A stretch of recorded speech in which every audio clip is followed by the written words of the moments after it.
राजस्थान में 7 सीटों पर होने वाले विधानसभा चुनावों को लेकर भाजपा दमखम के साथ जुट गई है और दमखम जोक दिया है, लेकिन कांग्रेस सभी सीटों पर निष्क्रिय रूप से नज़र आ रही है।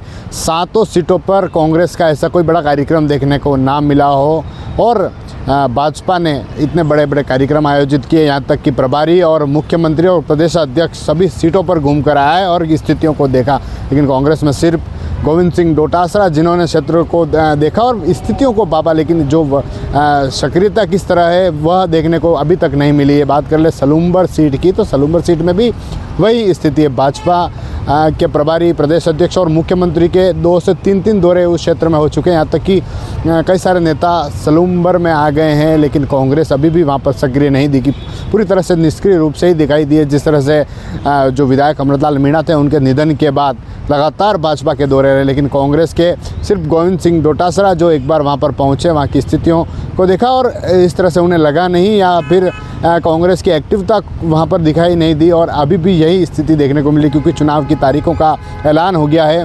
18 अक्टूबर से जो नामांकन है वह भरने शुरू हो जाएंगे, लेकिन अभी भी इस तरह का कोई कार्यक्रम या फिर इस तरह की कोई रूपरेखा, कोई मंत्रणा ऐसी कांग्रेस में देखी नहीं गई है। इस कारण कहीं न कहीं चर्चा ज़ोरों पर सलूम्बर सीट की है कि भाजपा इस तरह से सीट को बचाने के लिए मेहनत कर रही है, लेकिन कांग्रेस क्यों सक्रिय नहीं है। कहीं ऐसा तो ना हो कि आखिर तौर पर जो कांग्रेस है उन्हें गठबंधन करना पड़े या फिर गठबंधन जैसी स्थिति आए, लेकिन अभी भी सक्रियता नहीं होना एक बड़े सवाल इस क्षेत्र में खड़े कर रहा है। और कांग्रेस के जो नेता हैं वह भी जिस तरह से विधानसभा चुनाव आते हैं और नेता सक्रिय हो जाते हैं, लेकिन इस बार उपचुनाव में सलूम्बर में ऐसी सक्रियता नेताओं में भी नहीं देखी जा रही।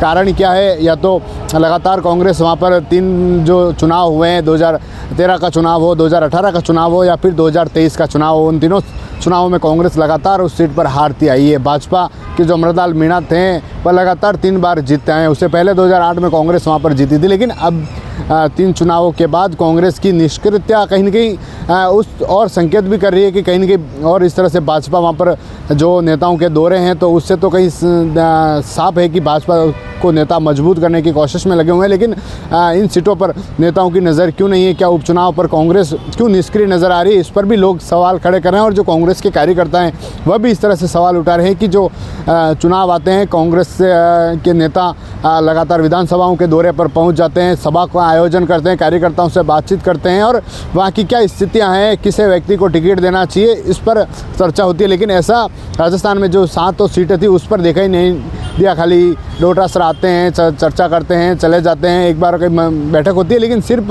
बैठकों में शामिल रह जाती है, कार्यकर्ताओं से नहीं पूछा। तो एक चुनाव को लेकर कहीं की निष्क्रियता कहीं की कांग्रेस के लिए यह भारी भी पड़ सकती है। TV9 के लिए राजेश टांगी।